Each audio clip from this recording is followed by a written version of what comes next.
Good evening all of you, welcome back to the channel campus student. So ఈ వీడియోలో especially ఏంటంటే headset గురించి discussion చేస్తున్నా. PG ఈ ఇయర్ కంప్లీట్ అయిపోతున్న వాళ్ళు ఎవరైతే ఉన్నారో, ఈ సంవత్సరం పీజీ కంప్లీట్ చేసుకోబోతున్న వాళ్ళు మీరు 2026లో నెక్స్ట్ 2026 నుంచి 2028 అకాడమిక్ ఇయర్ కోసం బీడీ రాయండి. పీజీ అయిపోయిన తర్వాత బీడీలో సీట్ వచ్చినా కూడా మళ్ళీ క్యాంపస్లో హాస్టల్ కానీ సీట్ కానీ ఇస్తారు. ఎస్పెషల్గా చాలామంది పీజీ స్టూడెంట్స్ అన్న ఈ ఇయర్ పీజీ అయిపోతుంది, ఇంకొక 2 years బీఈడీ చేస్తే మాకు మళ్ళీ క్యాంపస్లో హాస్టల్ ఇస్తారా అని అడుగుతున్నారు. సో మీరు బీఈడీ అనేది తెలంగాణలో ఏదో ఒక యూనివర్సిటీలో సీట్ కొడితే మీకు పీజీ అయిపోయినాక కూడా బీఈడీలో హాస్టల్ ఇస్తారు. మీ ప్రిపరేషన్ ఏదైతే ఉందో కంటిన్యూ చేసుకోవచ్చు, ఇది కంపల్సరీ గుర్తుపెట్టుకోవాలి.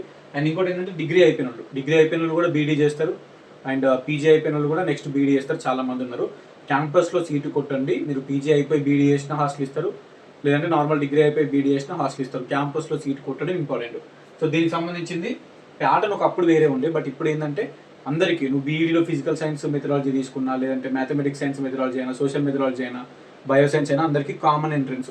సో ఆ కామన్ ఎంట్రెన్స్ ఏంటంటే మ్యాథ్స్, సైన్స్, సోషల్ ఒక్కొక్క సబ్జెక్ట్ 20 వస్తాయండి. మ్యాథ్స్, సైన్స్, సోషల్ 20 మొత్తం 60 క్వశ్చన్స్ ఇవే వస్తాయి. నెక్స్ట్ ఇంగ్లీష్ ఏదైతే ఉందో 20 క్వశ్చన్స్ వస్తాయి.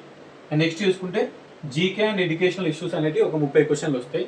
నెక్స్ట్ చూసుకుంటే టీచింగ్ యాప్టిట్యూడ్ అనేది ఒక 20 క్వశ్చన్స్ వస్తాయి.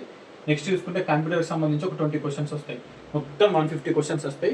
కంపల్సరీ క్యాంపస్లో సీట్ రావాలి అనుకుంటే మినిమం 100 మీదనే తెచ్చుకోవాలి. మీరు ఆ టార్గెట్ అనేది మీరు టార్గెట్ 100+ కంపల్సరీ తెచ్చుకుంటేనే క్యాంపస్ సీట్ రానికి ఛాన్స్ ఉన్నది. 95, 96, 90+ వచ్చినా కూడా లాస్ట్ టైం వచ్చినాయి, కానీ బెటర్ 100 మీద తెచ్చుకుంటే పక్కా సీట్ రానికి ఛాన్స్ ఉంటుంది. అది ఉస్మానియా యూనివర్సిటీ అయినా, కాకతీయ యూనివర్సిటీ అయినా, ఏదైనా సరే 2 years క్యాంపస్లో ఉండి మంచిగా బీడీ చేసుకోవచ్చు, లేదంటే కాంపిటేటివ్ ఎగ్జామ్కి ప్రిపరేషన్ అవ్వచ్చు, అది మీ ఇష్టం. నెక్స్ట్ అంటే బుక్ అనేది చాలామంది అడుగుతారు మళ్ళీ. సో స్పెషల్గా హెడ్సెట్ కోసం అంటే ఏ సెట్ అయినా విజేత కాంపిటీషన్ బుక్ ఏదైతే ఉందో అది ఏ సెట్కైనా పనిచేస్తుంది.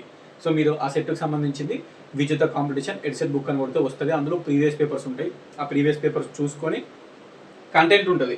ఈ ఎడ్యుకేషనల్ ఇష్యూస్ కానీ, టీచింగ్ యాప్టిట్యూడ్ కానీ, కంప్యూటర్ కానీ, ఇంగ్లీష్ కానీ, ఆ కంటెంట్ ఉంటుంది. ఆ కంటెంట్ చూసుకోవచ్చు, ప్లస్ ప్రీవియస్ పేపర్స్ చూసుకోవచ్చు.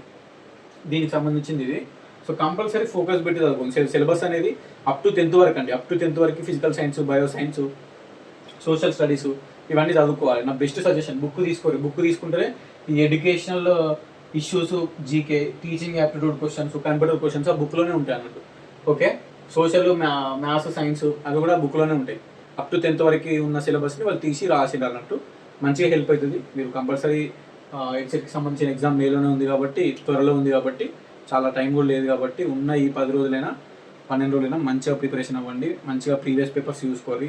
క్వశ్చన్స్ రిపీట్ అయితే మంచిగా ఉంటుంది. సిలబస్ కూడా చూసుకోవాలి. దాని ఏమైనా డౌట్ ఉంటే కింద కామెంట్ పెట్టి రిప్లై ఇస్తాను. Thank you so much. ఇన్ఫర్మేషన్ని మన వాళ్ళందరికీ షేర్ చేయాలి. హెడ్సెట్కి ఎవరైతే ప్రిపరేషన్ అవుతారో మీ సెమ్ములు పక్కన పెట్టి ఫస్ట్ హెడ్సెట్ ఎగ్జామ్ మీద మంచిగా ఫోకస్ పెట్టుకోవాలి. సెమిస్టర్ ఈజీగా పాస్ అవుతారు. మీరు డిగ్రీ స్టూడెంట్స్ అయినా, పీజీ స్టూడెంట్స్ అయినా సెమ్ ఈజీగా పాస్ అవుతారు. సో ఇది సీట్ కొట్టడం అనేది చాలా important. Done, all the best.